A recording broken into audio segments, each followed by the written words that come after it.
La relación individual entre el paciente y el terapeuta fluye a través de tres momentos. La primera, la primera entrevista, la segunda, el conseguir el consentimiento informado y la tercera, la capacidad profesional con la que se aborde la relación terapéutica. Esto depende mucho del profesional. Buenos días, mi nombre es David Estrella, estudiante de psicología, y en este caso les hablaré de la vida intrahospitalaria que el profesional de psicología aborda en su diario vivir. Como lo detallé anteriormente y puse énfasis en estos tres puntos antes de empezar a poder dialogar sobre la vida intrahospitalaria del psicólogo, los tres puntos son claves, son bases para poder conllevar una relación cliente-terapeuta en todo el campo de nuestra profesión, ya que éstas nos permitirán laborar de la mejor manera en todos estos campos, en todo este contexto que es la vida intrahospitalaria. Existen diferentes implicaciones en la intervención del enfermo mental, sea este ya en un estado inicial o sea este crónico. Asimismo, hay diversos métodos en donde el profesional de la psicología en su diaria labor tiene que manejar de manera ética y responsable, sabiendo direccionar todos los principios y normas morales, siempre brindando la mejor atención al cliente, dando la mejor dedicación a su profesión, buscando siempre articular de la mejor manera estos principios éticos y normas morales para poder brindarle, ¿no?, la mejor atención al cliente, eh, haciendo prevalecer de igual manera los derechos humanos y sobre todo respetando la dignidad de cada paciente. Ahora el profesional se encontrará con dilemas éticos dentro de la vida hospitalaria. Y precisamente por eso tenemos que saber articular bien las definiciones, los diagnósticos que nosotros como profesionales tenemos que brindar a nuestros pacientes, tomando en cuenta que no todas las personas sufren del mismo trastorno. No siempre vamos a tratar a una persona esquizofrénica con un estado de ansiedad generalizada. Siempre tenemos que identificar cuál es su tipo de diagnóstico y basándonos a esos, dar el mejor tratamiento, la mejor especialización que necesite el paciente. Ahora, antes de poder interpretar estos dilemas éticos que se presentan en la psicología, en la vida intrahospitalaria con los pacientes, quiero identificar algunas casas de salud, nombrar algunas casas de salud que son encargadas de dar apoyo, de brindar este servicio de profesionales para las personas que sufren de este tipo de circunstancias. En este contexto existen los hogares de apoyo, hospitales del día, residencias permanentes, también están los asilos, los hospitales psiquiátricos, entre otros. En todas estas instituciones, el objetivo principal será encontrar la recuperación de la autonomía del paciente o lo que más se acerque a esta. En mi criterio existen puntos claves para poder conseguir esta situación. Como les decía anteriormente, todos los diagnósticos no son iguales, por eso la asistencia personalizada será de gran importancia para poder intervenir a cada uno de los pacientes. Pero ¿qué es esto de la asistencia personalizada? Es el entablar el feedback con el paciente directamente, hacerle saber que tiene el apoyo directo de la persona que le está brindando el mismo apoyo, tratándolo con dignidad y sin discriminación alguna. Ahora, dentro de la casa de salud, cuando ya el paciente se encuentra dentro de la casa de salud, él va a tener derecho a una comunicación efectiva, sincera, sin daños a su dignidad, sabiendo que la continuidad del proceso terapéutico está totalmente garantizada por el profesional de la salud. Ahora, el profesional, en este caso como psicólogo, él será el encargado de orientar al paciente de una forma más adecuada, ¿no? La que más se adapte a sus necesidades, siempre respetando sus condiciones psíquicas, físicas. y obviamente su autonomía, sin emitir ningún juicio apresurado de valor, respetando siempre su dignidad, su autonomía. Hago un paréntesis en esto porque obviamente las casas de salud anteriormente y aún se ve, ¿no? Se manifiestan, existe este estereotipo en donde se les maltrata a los pacientes, en donde se les violenta la autonomía, en donde sus derechos son vulnerados, perdón.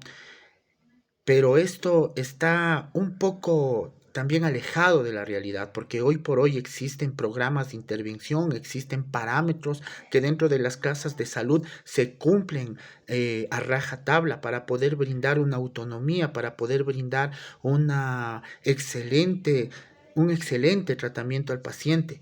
Y de esta manera conseguir no solamente el alivio de sus síntomas, sino también el alivio a sus familiares por conllevar esta carga emocional también que representa, ¿no? El tener una persona con una enfermedad mental. Ahora, nosotros como profesionales tenemos que siempre saber que la mejor opción cuando encontramos este tipo de problemas es la internación de la persona que sufre estos trastornos. Obviamente para esto existen ciertas condiciones que deben cumplirse. No necesariamente toda persona que sufre estos tipos de enfermedades tienen que ser hospitalizadas, pero para esto, como les decía anteriormente, hay que tener un diagnóstico responsable y saber identificar en qué circunstancias se encuentra el paciente. Lamentablemente, con la incorporación de los psicoactivos dentro del mercado, ha habido muchas personas que ya deciden tratarse por sí solas sin tener en cuenta el problema que se puede generar después. Hoy por hoy las personas han dejado ya este estereotipo de tratar también de que toda persona que sufre a lo mejor un estado de ansiedad, ir al psicólogo se le diagnosticaba, perdón, no se le valoraba o se le ponía, entre comillas, digámosle, como una persona loca, pero literalmente no es así. Ahora las personas acuden al profesional de la medicina, a psiquiatra, sea psicólogo, por diferentes circunstancias y son intervenidos tempranamente para que esto no se complique en el futuro. Pero cuando encontramos ciertas circunstancias en donde ya la valoración no se puede hacer por un tratamiento fuera de la hospitalización, existe la internación compulsiva, pero para la internación compulsiva existen ciertas condiciones que permiten internar al sujeto en la casa de la salud. Y como decía anteriormente, el profesional deberá estar capacitado para poder identificar las mismas para tomar la decisión de realizar este procedimiento, todo con el fin de recuperar la autonomía de la persona y protegerla en sí, de cierta manera, de la sociedad, si es que fuera el caso. Ahora, para que se realice este tipo de internación, como les decía, existen ciertas condiciones. Entonces, ¿cómo justifica el psicólogo esta situación que debe realizarse? O sea, que tiene que darse una internación.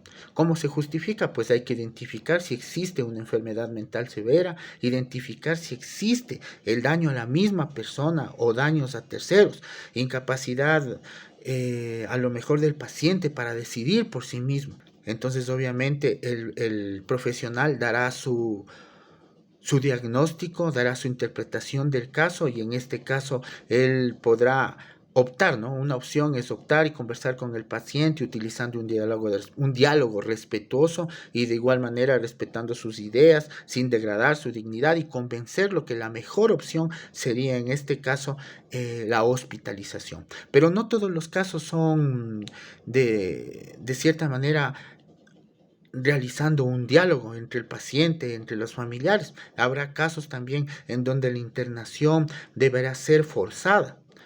Qué sé yo, en estos casos es cuando el paciente no tiene la suficiente autonomía para decidir por sí solo o el psicólogo se da cuenta verdaderamente de que existe un margen alto en donde él pueda dañarse a sí mismo o ocasionar daños a terceros.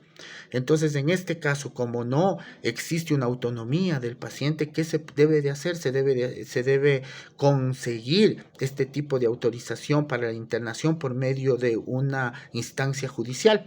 Un juez podrá dar una orden para poder internar al paciente y de esta manera encontrar una mejor alternativa para su salud y obviamente para la sociedad, sus familiares. Como conclusiones, pues la casa de salud que son dedicadas al tratamiento, a dar alivio a las enfermedades mentales, son un pilar fundamental dentro de la sociedad. Y en este contexto está inmerso el profesional de la salud. No es una labor fácil, pero el sentirse incluido dentro de estas casas de salud hace desarrollar la profesión que en este caso uno eligió como persona. Fomenta sus valores, desarrolla sus principios y normas morales y en sí lo hace desarrollar un profesional de la mejor manera, ¿no?